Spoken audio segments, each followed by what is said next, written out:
तो चलिए फिर से शुरू करते हैं। ठीक है, इसके बाद से जो है मैंने पटना पढ़ा दिया है। अब इसके बाद से एक जगह आता है आपका याद रखेंगे, ठीक है ना, विक्रमशिला।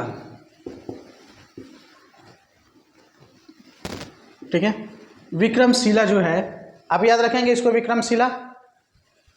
देखिए विक्रमशिला में क्या है, विक्रमशिला एक प्राचीन काल में इसका काफ़ी महत्व रहा था। ठीक है ना, यह प्राचीन कालीन एक स्थल है, आज भी मौजूद है। ठीक है ना, तो विक्रमशिला है, ये प्राचीन स्थलों के रूप में जाना जाता है। और ये जो विक्रमशिला है किस जिले में है, तो आप याद रखेंगे भागलपुर। ठीक है ना, विक्रमशिला खुद एक अपने नाम ही इतिहास है और यहाँ जो है भागलपुर जिले में है। चलिए, यहीं पे विक्रमशिला विश्वविद्यालय की स्थापना की गई थी। यहीं पे कौन सी विक्रमशिला विश्वविद्यालय की स्थापना की गई थी। ठीक है ना, विश्वविद्यालय स्थापना की गई थी। ठीक है ना, किसके द्वारा की गई थी, किसके द्वारा? पाल वंश के शासक। ठीक है ना, विक्रमशिला विश्वविद्यालय की स्थापना किसने की थी? पाल वंश ने। ठीक है ना, इसके शासक कौन थे? ठीक है ना, इसके शासक थे धर्मपाल। तो पाल वंश के शासक धर्मपाल ने विक्रमशिला विश्वविद्यालय की स्थापना की थी, जो कि विक्रमशिला में स्थित है। और विक्रमशिला कहाँ पे है? भागलपुर, भागलपुर में। ठीक है ना, कहाँ है? भागलपुर जिला में है, भागलपुर जिला में। ठीक है ना, तो धर्मपाल ने ये किया था। और प्राचीन काल में विक्रमशिला जो है ये शिक्षा का, ठीक है ना, शिक्षा का प्रमुख केंद्र था, शिक्षा का प्रमुख केंद्र था विक्रमशिला। ठीक है ना, और एक और चीज आप यहाँ पे याद रखेंगे कि यहाँ पे डॉल्फिन, ठीक है ना, आप लोग याद रखेंगे क्या? डॉल्फिन। क्या याद रखना है आपको?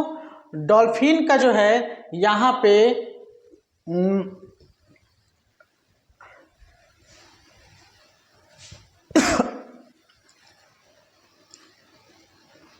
ठीक है, तो यहाँ पे विक्रमशिला डॉल्फिन के लिए, विक्रमशिला डॉल्फिन, ठीक है ना, अनुसंधान केंद्र है। ठीक है ना, डॉल्फिन अनुसंधान केंद्र है जो कि बिहार सरकार द्वारा स्थापित किया गया है। यहाँ पे कहाँ पे? भागलपुर के अंदर। ठीक है ना, 7 अगस्त 1991 में स्थापना की गई थी। 7 अगस्त 1991 में डॉल्फिन के संरक्षण के लिए, ठीक है ना, डॉल्फिन के संरक्षण के लिए इसको जो है स्थापित किया गया था। ठीक है ना, और एक और चीज़ आप याद रखेंगे, डॉल्फिन अभ्यारण्य जो है, डॉल्फिन अभ्यारण्य आप यहाँ भी याद रखेंगे क्या? डॉल्फिन अभ्यारण्य जो है भागलपुर के अंदर ही है, डॉल्फिन अभ्यारण्य। ठीक है ना, डॉल्फिन अभ्यारण्य। ठीक है ना, डॉल्फिन अभ्यारण्य कहाँ पे है? भागलपुर के अंदर है। ठीक है ना, और आप याद रखेंगे डॉल्फिन को, डॉल्फिन में एक चीज़ और याद रखेंगे, यह राष्ट्रीय जलीय जीव है। ठीक है ना, राष्ट्रीय जलीय जीव के रूप में इसको दिया गया है, माने इसको डॉल्फिन को मान्यता प्राप्त है राष्ट्रीय जलीय जीव के रूप में। ठीक, बात समझ में आ गई? ये था विक्रमशिला और भागलपुर से संबंधित। अब एक बात आता है, जिस तरह से विक्रमशिला विश्वविद्यालय उस समय का प्राचीन विश्वविद्यालयों में से एक था, उसी में एक आता है नालंदा। ठीक है ना, नालंदा। नालंदा भी जो है, ये नालंदा खुद जिला है। ठीक है ना, तो नालंदा भी प्राचीन काल में काफ़ी प्रसिद्ध एक स्थल के रूप में था। ठीक है ना, आपको याद होगा नालंदा विश्वविद्यालय, आपको याद होगा नालंदा में एक विश्वविद्यालय है जो कि आज जो है विद्यालय खंडहर हो चुका था, जिसको पुनर्जीवित करके उसको कुछ बनाया गया है। तो नालंदा विश्वविद्यालय के बारे में आपको पता होगा कि इसी नालंदा विश्वविद्यालय में चीनी यात्री ह्वेनसांग आया था। चीनी यात्री कौन आया था? चीनी यात्री, ठीक है ना, ह्वेनसांग। ठीक है ना, ह्वेनसांग क्यों आया था? शिक्षा ग्रहण करने आया था। तो इस शिक्षा ग्रहण भी किया और करने के बाद शिक्षक के रूप में भी कार्य किया। टोटल शिक्षण कार्य इन्होंने 12 वर्ष तक किया था। कहाँ? नालंदा विश्वविद्यालय में। नालंदा विश्वविद्यालय की स्थापना की जब बात की जाए तो आपको पता होगा कि कुमारगुप्त ने की थी। किसने की थी? कुमारगुप्त ने नालंदा विश्वविद्यालय की स्थापना की थी। और नालंदा विश्वविद्यालय को किसने ध्वस्त किया था, ठीक है ना, किसने तोड़ा था, किसने इसको आग लगा दिया था, ठीक है ना। और इसमें से बहुत सारी जो है प्रतियां जो है कॉपियां जो है जल के राख हो गई थी, ठीक है ना। मतलब इसको तहस नहस कौन किया था, तो याद रखेंगे बख्तियार खिलजी, ठीक है ना, बख्तियार खिलजी, ठीक है ना। तो बख्तियार खिलजी ने नालंदा विश्वविद्यालय को तोड़ा था, ठीक है ना। ये चीज़ आप याद रखेंगे। बात समझ में आ गई, ये नालंदा से कुछ संबंधित है। इसके बाद से आइए एक जगह आता है, ठीक है ना, एक जगह का नाम है राजगीर, ठीक है ना। इस समय में तो गिरिव्रज से भी जाना जाता था, राजगीर और गिरिव्रज। देखो टूरिज्म के दृष्टि से राजगीर काफ़ी महत्वपूर्ण है। जो टूरिज्म का है, ठीक है ना, एक मिनट वेट करेंगे आप लोग। टूरिज्म सेक्टर में गिरिव्रज राजगीर का काफ़ी जो है महत्व है, बहुत महत्व है, छोटा मोटा नहीं, बहुत महत्व है। प्राचीन काल से लेकर वर्तमान काल तक भी यहाँ पे है। याद रखेंगे कि प्राचीन काल में मगध साम्राज्य का राजधानी यही हुआ करता था, मगध साम्राज्य की राजधानी हुई करती थी, ठीक है ना। बाद में जो है राजगीर से राजधानी को स्थानांतरित करके पाटलिपुत्र लाया गया था। और पाटलिपुत्र बाद में मगध साम्राज्य में मौर्य वंश और गुप्त काल के समय में पाटलिपुत्र काफ़ी चरमोत्कर्ष पे था। उसकी भव्यता सुंदरता जो भी था वह मगध साम्राज्य में मौर्य वंश और उसके बाद गुप्त वंश के शासनकाल में था, ठीक है। तो ये चीज़ है। यहाँ पे हम जब जानते हैं कि राजगीर जो है इस पे बौद्ध संगीति हुआ था, एक फर्स्ट बौद्ध संगीति आपको पता है, ठीक है ना। दूसरा बौद्ध संगीति कहाँ हुआ था, दूसरा बौद्ध संगीति हुआ था वैशाली में। फर्स्ट बौद्ध संगीति आपका कहाँ, राजगीर में, और सेकंड कहाँ हुआ था, वैशाली में, ठीक है ना। वैशाली में सेकंड किसके शासनकाल में हुआ था, कालाशोक। इसमें किसके शासनकाल में हुआ, अजातशत्रु। अच्छा चलो आप लोग ये जो है 383 ईसा पूर्व में हुआ था, याद रखेंगे 383 ईसा पूर्व। आपको कैसे याद होगा कि बौद्ध संगीति, ठीक है ना, बौद्ध संगीति जो है कब किसके शासनकाल में हुआ था। आइए एक लिख लीजिए, आजा काला, ठीक है ना, अशोक, ठीक है, इसे याद रखेंगे, आजा काला अशोक। भाई हमको तो याद रहता है आजा काला अशोक, ठीक है, आजा रंग से काला अशोक, ठीक है ना।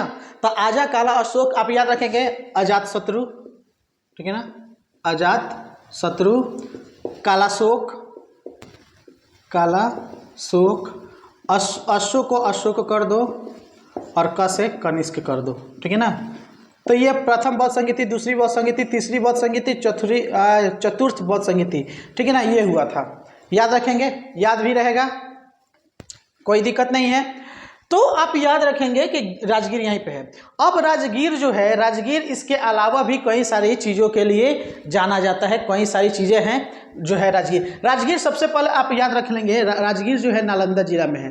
किस जिला में, नालंदा जिला, यही नालंदा है जो कि विश्वविद्यालय है, ठीक है ना। तो राजगीर क्या है, नालंदा है। देखो यहाँ पे एक चीज़ है मनियारी मठ, ठीक है ना, आप याद रखेंगे मनियारी मठ। कौन सा, मनियार, देखो मनियारी नहीं होता है, मनियार होता है। तो मनियार मठ यहीं पे है, कहाँ पे है, राजगीर के अंदर है, ठीक है ना। सोन भंडार यहीं पे है, सोना का भंडार नहीं भाई, सोन भंडार एक जगह है, सोन भंडार भी कौन है, यहीं पे है। इसी के अंदर पर्वतों में अनेकों जैन मंदिर है, ठीक है ना, अनेकों क्या है, जैन मंदिर है, ठीक है ना, क्या है, अनेकों जैन मंदिर यहाँ पे है, कहाँ, नालंदा के अंदर। अब इसके बाद से आपको एक और चीज याद रखना होगा, ठीक है, हाँ, एक हाल ही में टूरिज्म को, हाँ, रोपवे, ठीक है ना, रोपवे का निर्माण इसी राजगीर के अंदर किया गया है। जब आप पढ़ेंगे आपके सिलेबस में भी दिया हुआ, आपके बुक में भी दिया, SCERT में भी दिया हुआ है, राजगीर में रोपवे का निर्माण यहीं पे किया गया है। इसके अंदर जो है इसके अंदर एक और चीज़ बनाया गया है, शीशे का पुल बनाया गया है, शीशे का पुल, ठीक है ना। तो शीशे वाली पुल जो है इसी राजगीर में है, ठीक है ना, शीशे की पुल। यहाँ पे गर्म जल का साथ झरना है, ठीक है ना, क्या है, गर्म जल का झरना है साथ। आप लोग इसको थोड़ा देख लेंगे, गर्म कुंड है या गर्म झरना है, थोड़ा मेरे दिमाग से उतर रहा है, तो आप देख लेंगे कि राजगीर के अंदर ही है। तो टूरिज्म के हिसाब से राजगीर जो है काफ़ी जो है इम्पोर्टेंट है, और यह एक हिली एरिया है, ठीक है ना। इसके अलावा राजगीर के अंदर ही एक और चीज़ बनाया गया है आपको, ठीक है ना। राजगीर के अंदर ही महात्मा बुद्ध की,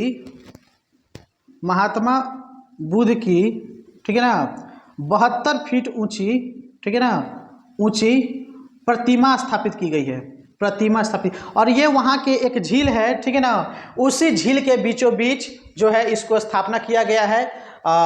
उसका एक बेस तैयार करने के बाद से ये जो है 72 फीट की ऊंची महात्मा बुद्ध की वहाँ पे प्रतिमा को स्थापित किया गया है, ठीक है। ये सारी चीज़ें आपको याद रहेगी, ठीक है ना, ठीक है ना। और उस झील का नाम शायद ककोलत झील है, ठीक है ना, पता नहीं, लेकिन आप लोग याद रखेंगे ककोलत झील नहीं जी, ककोलत झील नहीं है, ठीक, ये ककोलत झील नहीं है, ठीक, आप इसको याद रखेंगे। तो राजगीर के अंदर इतनी सारी कहानियां आपको मिलती है, ठीक है ना। राजगीर को पूर्व में किस नाम से जाना जाता था, गिरिवर्ज के नाम से, ठीक है ना। चलिए, हाँ, गर्म जल का झरना है यहाँ पे, ठीक है ना, गर्म जल का क्या है, झरना है, ठीक है ना, गर्म जल का झरना है, जिसको झरना को जलप्रपात भी कहा जाता है, ठीक है ना। तो यहाँ गर्म जल का झरना है, ठीक है, आप इसको देख लेंगे। शीशे की यहाँ पे पुल बनाई गई है, जिस तरह आप लोग कई सारे वीडियोस में देखते होंगे कि चाइना बना रहा है, कौन कौन से देश जो है ऐसे बना रही है, तो वह यहाँ भी जो है शीशे की पुल बनाई गई है टूरिज्म के लिए।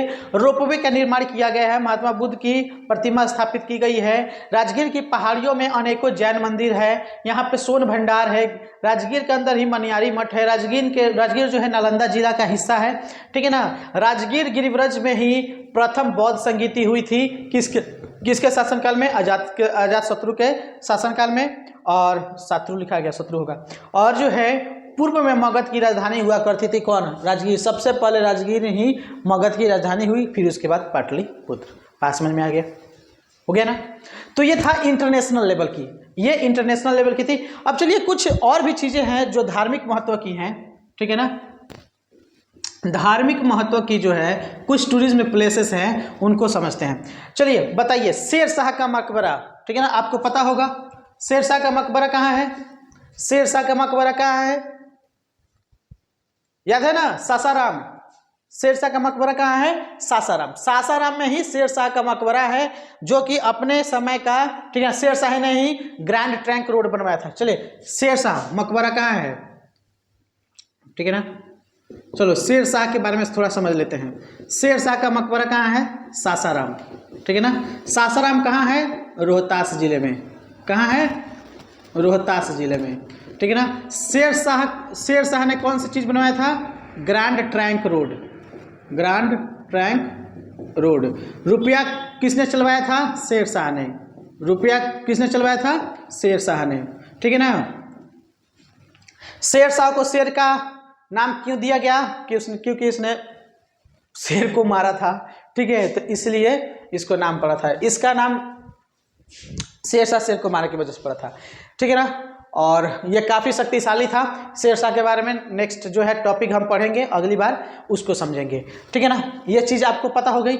इसके पास एक मंदिर है, मुंडेश्वर मंदिर। चलिए बताइए, कौन है बिहारी, किस बिहारी को पता है कि मुंडेश्वर मंदिर कहाँ है, आपको याद है, मुंडेश्वर मंदिर, मुंडेश्वर मंदिर, ठीक है ना, याद रखिए, मुंडेश्वर मंदिर। चलिए बताइए मुंडेश्वर मंदिर कहाँ है, कमेंट में लिखिए। मुंडेश्वर मंदिर जो है एक जगह है कौरा, कौन सी जगह है, कौरा। कौरा, कौरा कहाँ है, भभुआ में, कहाँ है, भभुआ, ठीक है ना। तो भभुआ, कौरा भभुआ के अंदर मुंडेश्वर मंदिर है, क्या है, मुंडेश्वर मंदिर, ठीक है ना। आज के टाइम हिंदू धर्म में, ठीक है ना, राम सर्किट का किया जा रहा है, राम सर्किट का निर्माण। जैसे आपको पता है अयोध्या के अंदर इस समय जो है हमारे रामलला की भव्य मंदिर का निर्माण हो रहा है, ठीक है ना।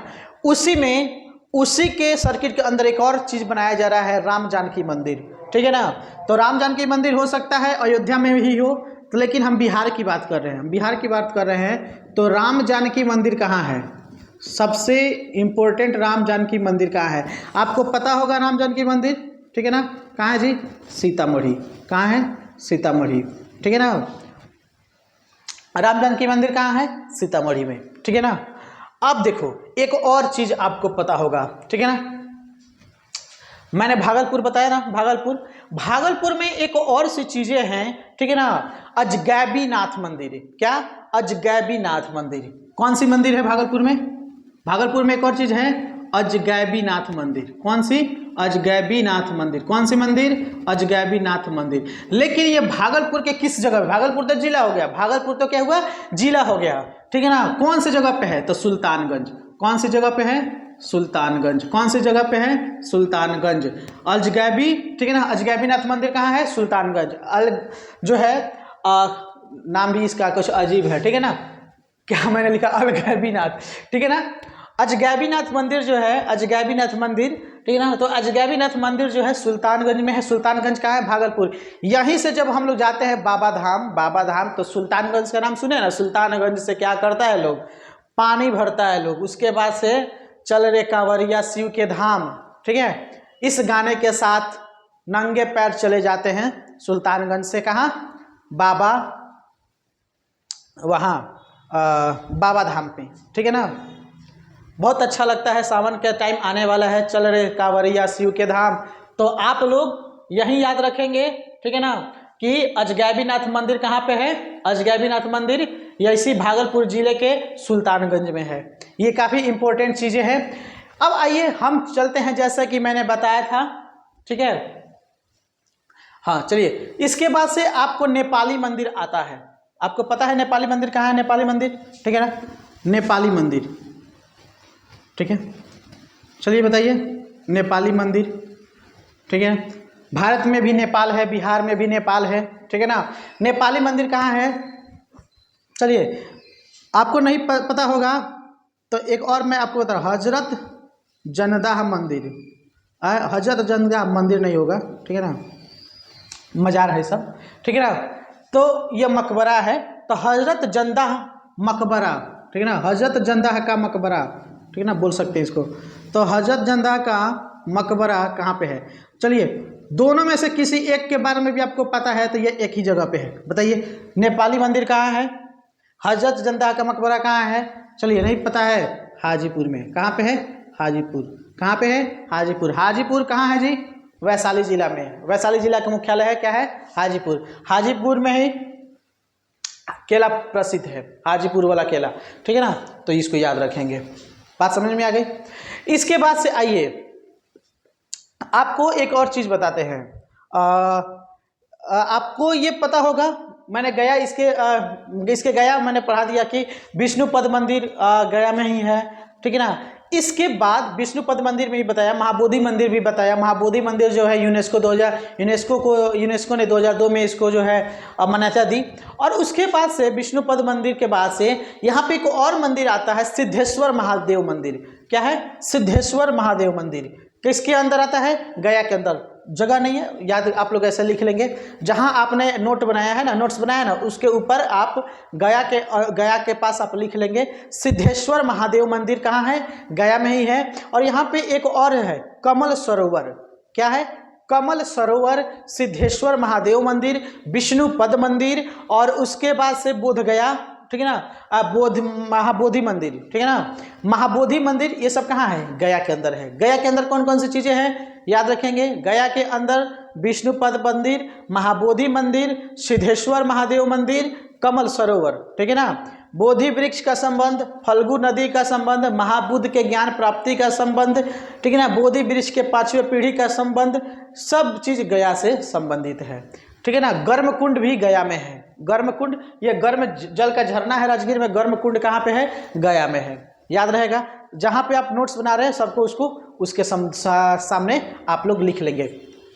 एक और चीज़ आप उसमें अंदर जोड़ लें, गौतम बुद्ध अभ्यारण्य। ठीक है ना। हालांकि मैं इसके बाद पढ़ाऊंगा, जब पूरा अभ्यारण्य पढ़ाऊंगा तो पढ़ाऊंगा, तो आप उसके अंदर ये भी लिख लेंगे गौतम बुद्ध अभ्यारण्य भी गया में ही है, ठीक है ना, जो कि कोडरमा जिला के अंतर्गत आता है, मतलब कोडरमा के अंदर आता है, ठीक है ना।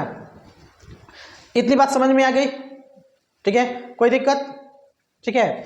एक जगह आता है औरंगाबाद, क्या आता है, औरंगाबाद। चलो जो भी यहाँ तक देख रहे हो वीडियो लाइक कर दो, जो अभी नहीं लाइक किए हो, नए हो तो थोड़ा सब्सक्राइब कर दो, ठीक है ना। तो भाई औरंगाबाद के अंदर कौन कौन सी चीज़ें हैं, चलो बताओ तो। औरंगाबाद में कौन कौन सी मंदिर है, ठीक है ना। औरंगाबाद में कौन कौन सी मंदिर है जो कि मतलब काफ़ी प्रसिद्ध है। चलिए एक नाम बता दे रहे हैं, यहाँ पे 2-3 चीज़ें हैं। चंडी स्थान, ठीक है ना, चंडी स्थान यहाँ पे सबसे प्रसिद्ध है औरंगाबाद के अंदर, ठीक है। एक और मंदिर है देव मंदिर, एक और मंदिर है, कौन सी मंदिर, देव मंदिर, ठीक है ना, देव मंदिर है। इस देव मंदिर को सूर्य मंदिर भी कहा जाता है, क्या, सूर्य मंदिर भी कहा जाता है। ये कहाँ पे है, औरंगाबाद के अंदर, कहाँ पे है, औरंगाबाद के अंदर। अब जो है आपको एक और चीज़ बता रहे हैं, आपने सुना होगा सोनपुर का मेला काफ़ी फेमस है, ठीक है ना। सोनपुर का जो मेला है वह काफ़ी फेमस है, और यह सिर्फ बिहार में ही नहीं, भारत के अंदर भी सोनपुर का स्थान आता है। तो सोनपुर का मेला जो है, यह जो है कब लगता है, कार्तिक महीना में। कब लगता है, कार्तिक महीना में। यहाँ पे एक मंदिर है सोनपुर में, ठीक है ना, सोनपुर में एक मंदिर है, ठीक है ना, हरिहर, ठीक है ना, क्या नाम है, हरिहर, ठीक है ना। तो हरिहर क्षेत्र मंदिर के नाम से जाना जाता है, हरिहर क्षेत्र मंदिर, हरिहर क्षेत्र मंदिर के नाम से जाना जाता है, जो कि कहाँ पे है, सोनपुर में। और ये इसका मेला कब लगता है, कार्तिक महीना में, ठीक है ना। ये चीज़ हो गया।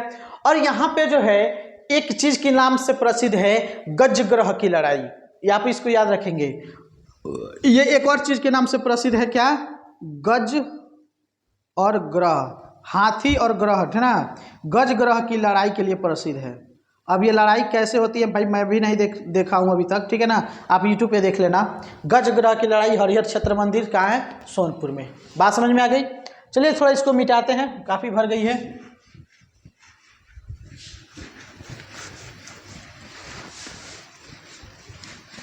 तो अभी तक जितने भी नए जुड़ते रहे हैं भाई, आप लोग सब्सक्राइब करो, लाइक करो। आप लोग कंजूसी करते हो, मेहनत हम लोग इतना करते हैं, कंजूसी आप लोग करते हो, कैसे काम चलेगा, ठीक। अपने दोस्तों के पास इसको शेयर करो, ठीक, वीडियोज़ को शेयर करते रहना चाहिए, मेरे चैनल का ग्रोथ भी होता रहे, कुछ लोगों का भला हो जाए। जब से डिजिटल मीडिया आया, ठीक है ना, जब से डिजिटल युग आया, तब से तो ऑफलाइन बैच या तो किसी के बहुत अच्छे चल रहे हैं, जहाँ पे भीड़ों भीड़ है। कभी एक कमरे के बारे में कोई लोग सोचता था, आज पढ़ा एक जगह रहे हैं, नीचे फ्लैट बाई फ्लैट बच्चे बैठे हैं, जैसे खान सर का वीडियोस जो देखे हो, चाहे जो पढ़ते हो वहाँ पे आपने देखा होगा, पढ़ाते तो एक ही जगह है लेकिन 3-4 फ्लैटों पे, ठीक है ना, मतलब 3-4 जो उनकी फ्लैटें हैं, मंजिलें हैं, उन पे क्लास चलती है डिजिटली मीडियम से। तो वही बात है, आप लोग क्या करो, इसको लाइक करो, सब्सक्राइब करो, ठीक है। इतनी बात समझ में आ गई। चलिए अब कुछ चीज़ें हैं, ठीक है ना, जो स्पेशली जैन धर्म से संबंधित है, स्पेशली जो है क्या, जैन धर्म से संबंधित है। देखो जैन धर्म जो है बिहार के लिए क्यों महत्वपूर्ण है, क्यों इसलिए महत्वपूर्ण है कि महावीर स्वामी का जो है यहीं पे जन्मस्थली है, कहाँ है, यहीं पे जन्मस्थली है। तो जन्मस्थली है, तो जिसकी वजह से जैन धर्म के 24वें तीर्थंकर जो है, मतलब देखो वास्तविक संस्थापक जो है क्या बोलते हैं, वास्तविक जो संस्थापक है 24वें तीर्थंकर महावीर स्वामी को ही माना जाता है, ठीक है ना।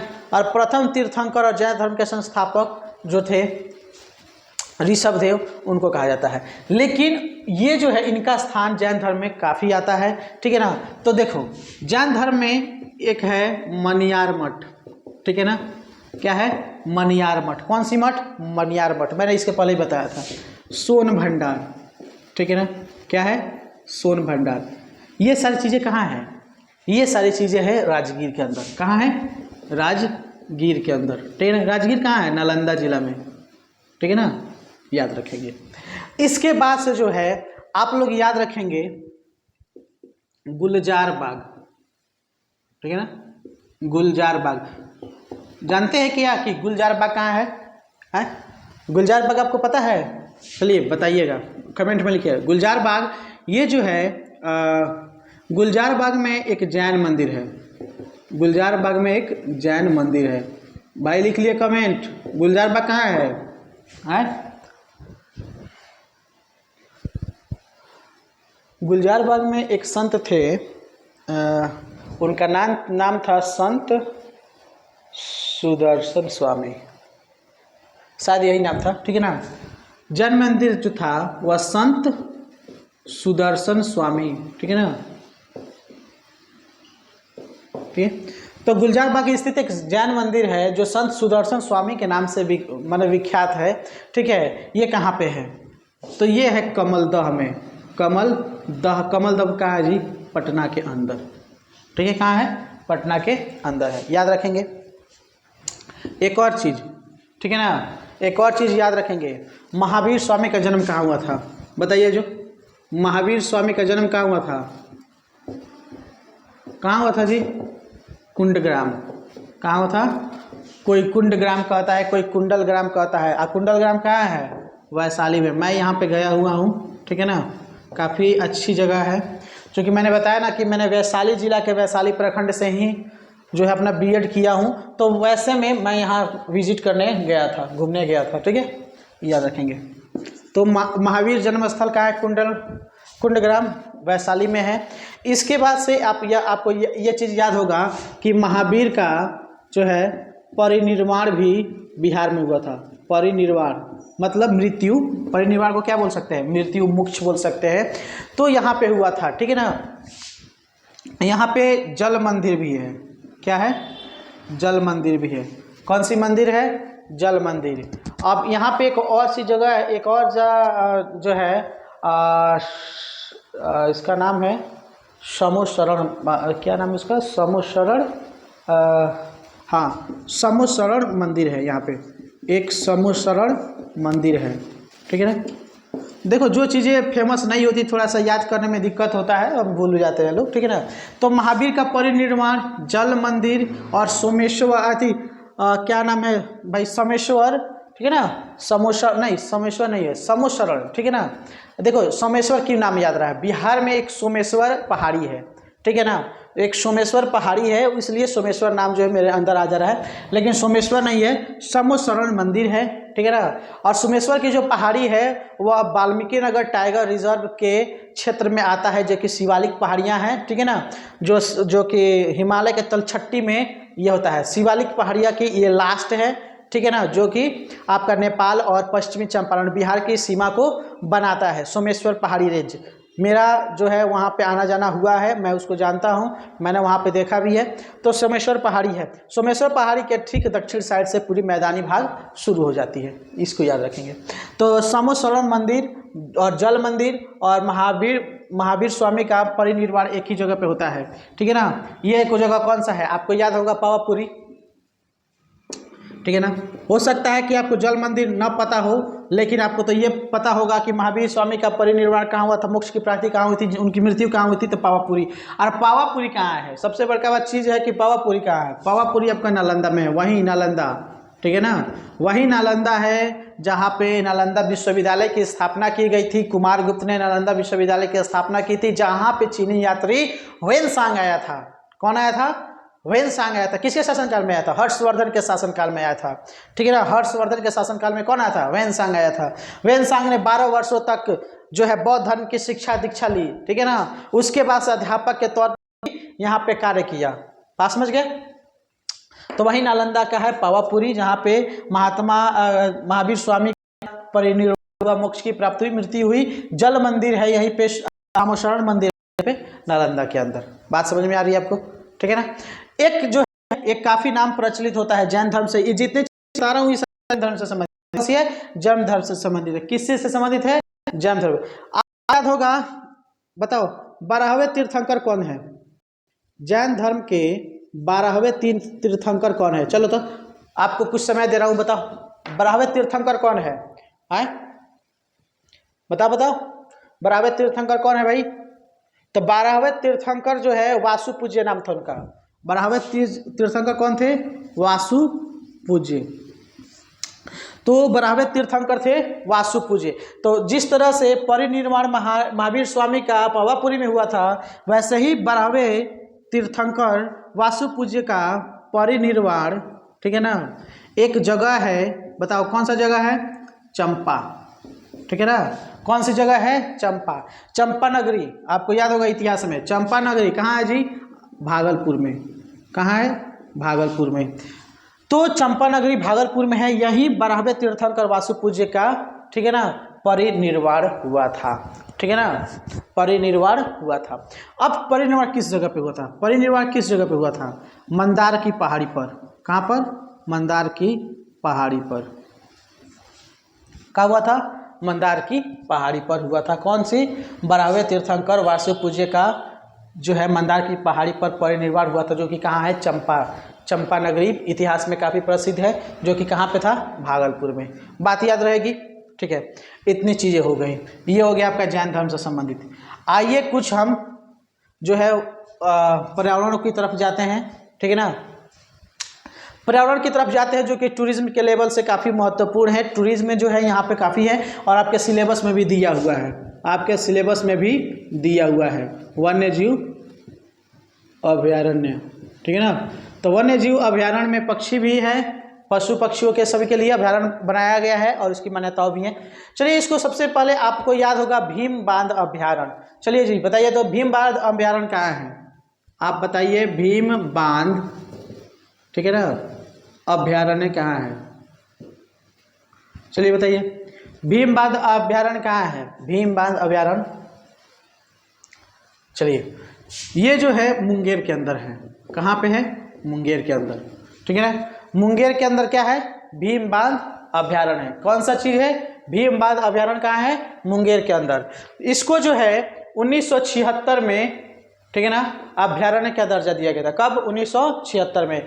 इसका जो क्षेत्रफल है, क्षेत्रफल जो है आपका 600, ठीक है ना, 681, ठीक है ना, इसको आप लगभग 82 मान लीजिए, ठीक है ना, क्योंकि 681.99 किलोमीटर स्क्वायर है, तो इसको हम मान सकते हैं 82, ठीक है ना। तो 682 किलोमीटर स्क्वायर क्षेत्र में ये फैला हुआ है, ठीक है ना। यहाँ पे कौन कौन से जीव पाए जाते हैं? बाघ, तेंदुआ, ठीक है ना, तेंदुआ, भालू और लंगूर दिखाई दे रही है, ये चीज़ पाए जाते हैं भीम बांध अभयारण्य जो है। भीम बांध अभयारण्य कहाँ है? मुंगेर के अंदर। भीम बांध मुंगेर के अंदर। प फ ब भ म भ म भ म भ ब भीम याद रखो ना, ये जैसे याद हो जाएगा। भीम बांध, देखो आपको कैसे याद रखना है? भीम भी से भीम बांध, म से मुंगेर, याद हो जाएगा भाई। अगर हो ना, भीम कहाँ है? मुंगेर में है। भीम कहाँ है? मुंगेर। भीम मुंगेर, ठीक है ना। भीम जो है ऐसे याद रख लो, भीम, भी से भीम बांध अभयारण्य, माँ से मुंगेर हो गया आपका, ठीक है, याद रहेगा। इसके बाद आता है गोगाविल, ठीक है ना, गोगाविल अभयारण्य, ठीक है ना। तो गोगाविल कहाँ है जी? गोगाविल बताइए। गोगाविल आपका है भागलपुर में। कहाँ है? भागलपुर में। कहाँ है? भागलपुर में। यह किसके लिए है? पक्षियों के लिए है, ठीक है ना। ये किसके लिए है? पक्षियों के लिए अभयारण्य है गोगाविल अभयारण्य, ठीक है ना। किसके लिए? पक्षियों के लिए है। इसके बाद से जो आता है नकटी डैम, नाम ही है इसका नकटी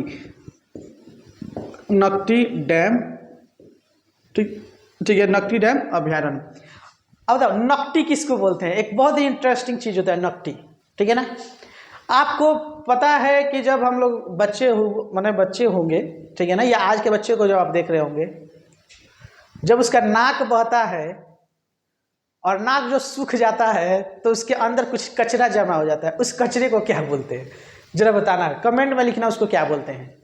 क्या जब बच्चे होते हैं या मतलब हम लोग भी होते होंगे या हमारे एज के भी होते हैं, बूढ़े भी होते हैं जिनकी नाक बहती होंगी। तो जिनकी नाक बहती है और जब नाक सूख जाता है तो नाक के अंदर जो बनता है उसको हम क्या बोलते हैं? ठीक है, कमेंट में भाई जरूर लिखना, इसको लाइक करो और कमेंट पे करके जरूर इसको बताओ कि उसको क्या बोलते हैं। ठीक है, तो यहीं पे है नकटी डैम। कौन सी है? नकटी डैम। ठीक है ना, नकटी डैम कहाँ है? जमुई। कहाँ है जी? नकटी डैम कहाँ है? जमुई के अंदर। नकटी डैम कहाँ है? जमुई। नकटी जम गई, नटकी, अब इसको बोल सकते हो नटकी, नकटी याद करने के लिए, ठीक है ना, लेकिन है नकटी डैम। नटकी जम गई, मटकी जम गई, ठीक है ना, नटकी, नकटी, ठीक है ना, जो भी बोलना है आप उसको याद रखो। जम गई, जमुई, ठीक है ना, जम गई जमुई, नकटी जम गई जमुई, ठीक है ना।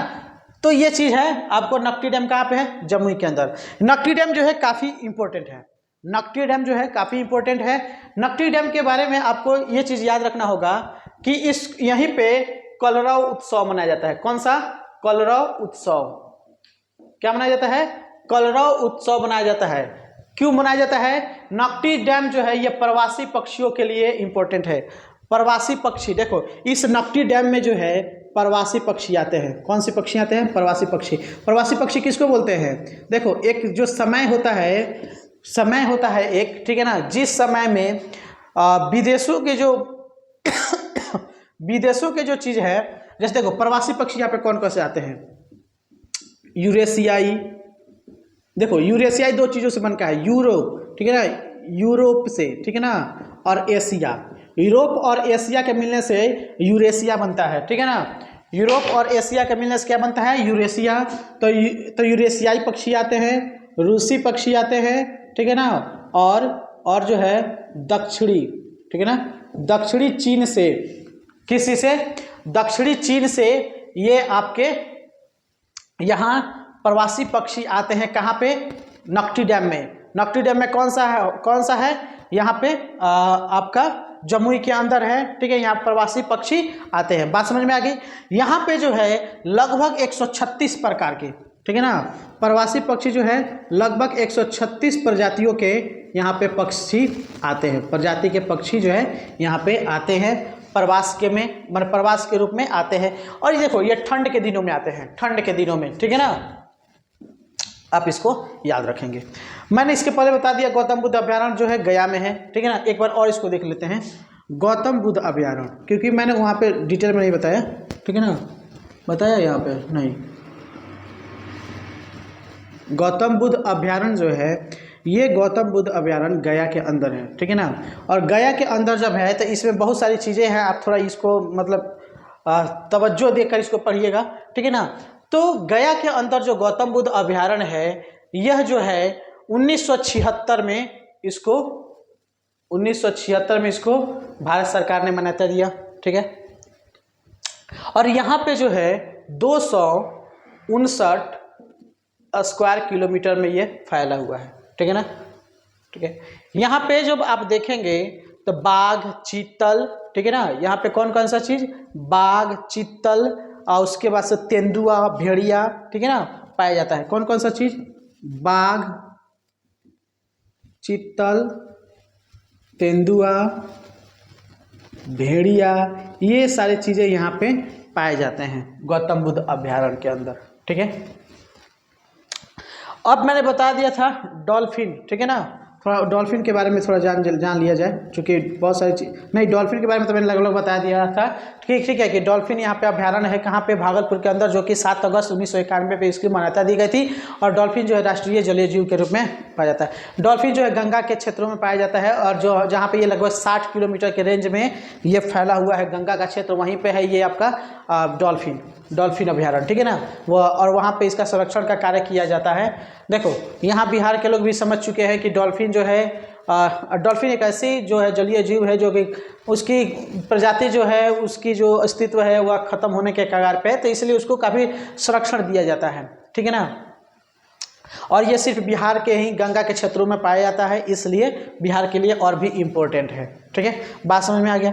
एक आता है कांवर झील, ठीक है ना, देखिए कांवर झील और ये नकटी डैम, ठीक है ना, दोनों याद रखिएगा।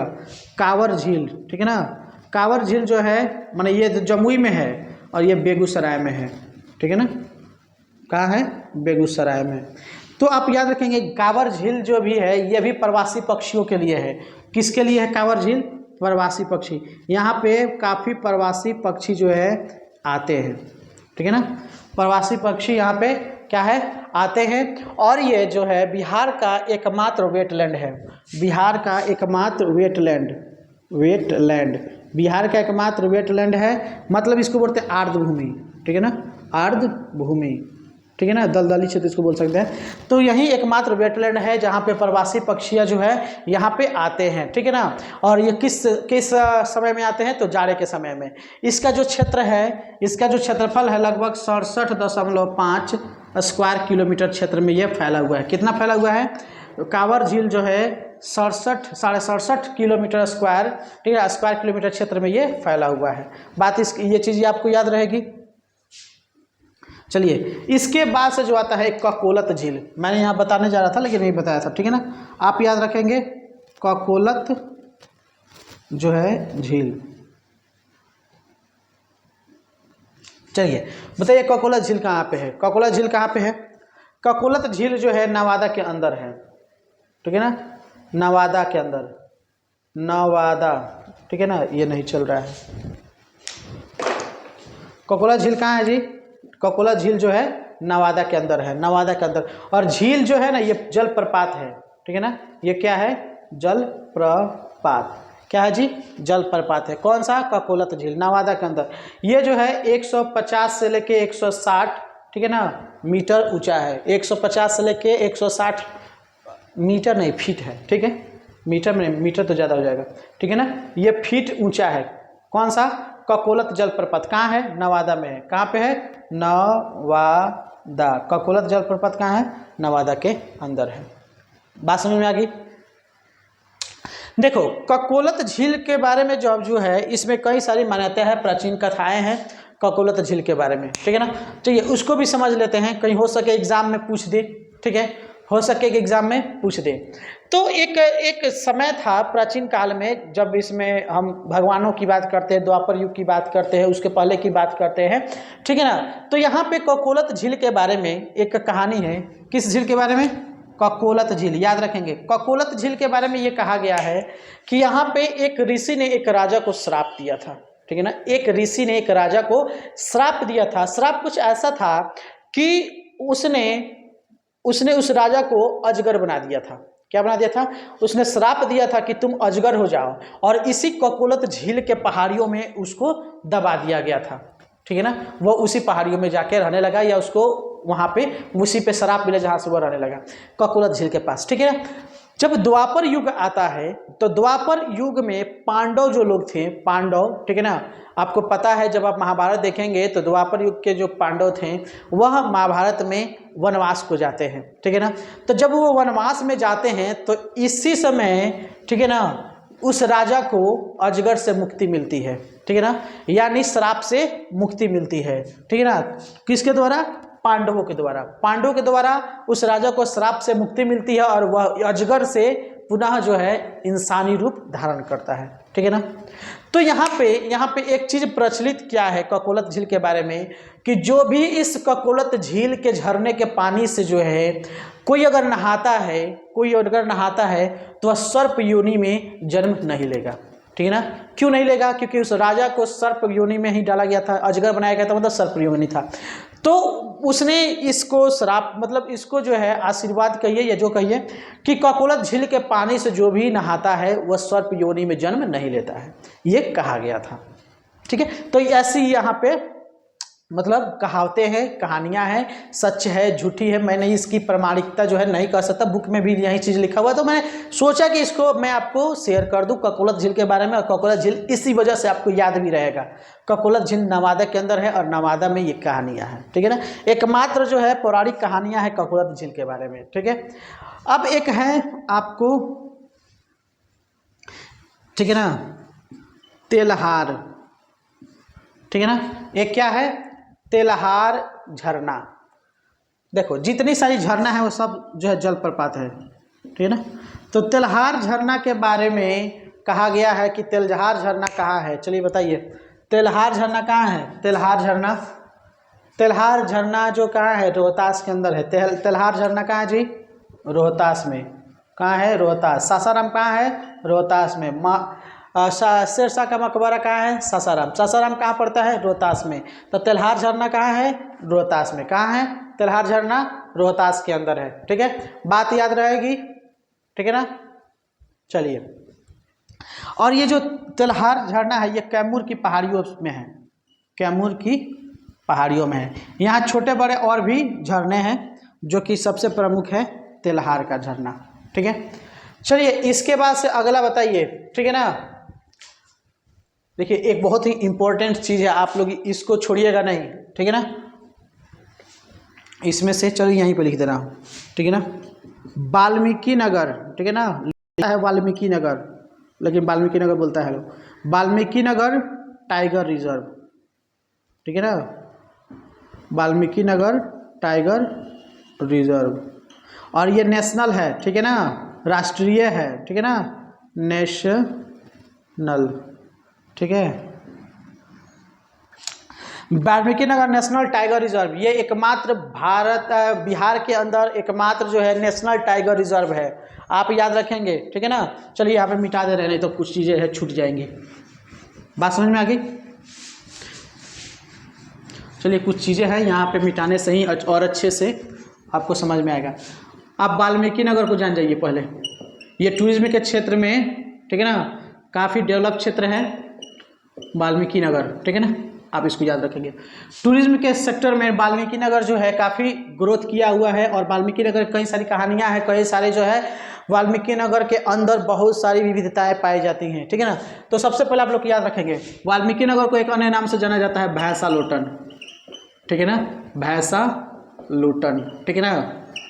यहाँ पे एक जगह है दारुआ बाड़ी, ये देखो दारुआ बाड़ी क्यों है, यहाँ एक झील है, ठीक है ना, बाड़ी एक झील है, कहीं हो सकती है आपसे, ठीक है ना, याद रखेंगे वाल्मीकि नगर।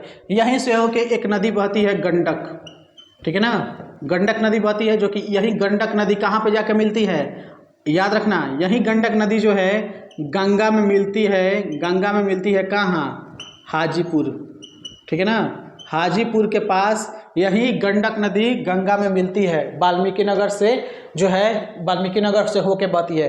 अब गंडक को ही देखो, अब वाल्मीकि नगर आप लोग याद रखोगे, ठीक है ना, वाल्मीकि नगर कुछ इस तरह बटा हुआ है, ये इंटरनेशनल बॉर्डर है, ठीक है ना, ये मान लो कि ये इंटरनेशनल बॉर्डर है, ठीक है।